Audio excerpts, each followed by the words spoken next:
இன்றைக்கி வந்து நம்ம மிளகா சட்னி பண்ண போகிறோம். ரொம்ப ஈஸியாக. அதுக்கு தேவையானது வந்துட்டு சின்ன வெங்காயம், உப்பு, மிளகாத்தூள், ஒரே ஒரு தக்காளி, தேங்காய் எண்ணெய், இது மட்டும்தான்.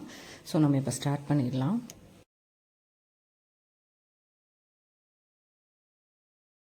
இப்போ வந்து பேன் ஹீட் ஆகிடுச்சு. நம்ம சின்ன வெங்காயத்தை ஆட் பண்ணிக்கலாம். இது நல்லா வணங்கட்டும். ஒரு நல்ல ப்ரௌன் கலர் ஆகிற வரைக்கும் நம்ம வந்துட்டு இதை வணக்கணும். இப்போ வந்து பார்த்திங்கன்னா வெங்காயம் நல்லா வணங்கிடுச்சு. ஸோ இந்த ஸ்டேஜில் வந்துட்டு நம்ம தக்காளி ஆட் பண்ணிக்கலாம். தக்காளி மட்டும் முதலே கட் பண்ணி வைக்கக்கூடாது. கட் பண்ணி வச்சா புளிப்புத்தன்மை வந்துடும். ஸோ இதை சின்ன சின்னதாக கட் பண்ணி நம்ம இப்போ ஆட் பண்ணிக்கலாம்.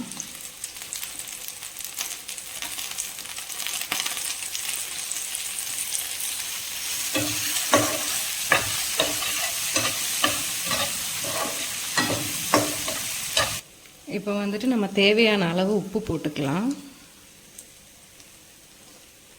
அப்புறமா வந்துட்டு மிளகாத்தூள் போடும்போது மட்டும் ஸ்லோ ஃபயரில் வச்சுருங்க.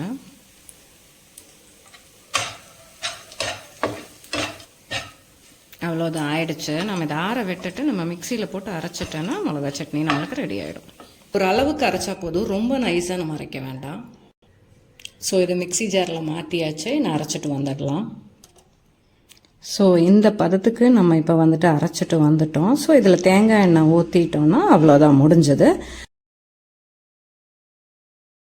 அவ்வளோதான், பர்ஃபெக்டாக நம்மளுக்கு இப்போ மிளகா சட்னி ரெடி ஆயிடுச்சு. வந்து இட்லி தோசைக்கு ஒரு நல்ல காம்பினேஷன் உங்களுக்கு.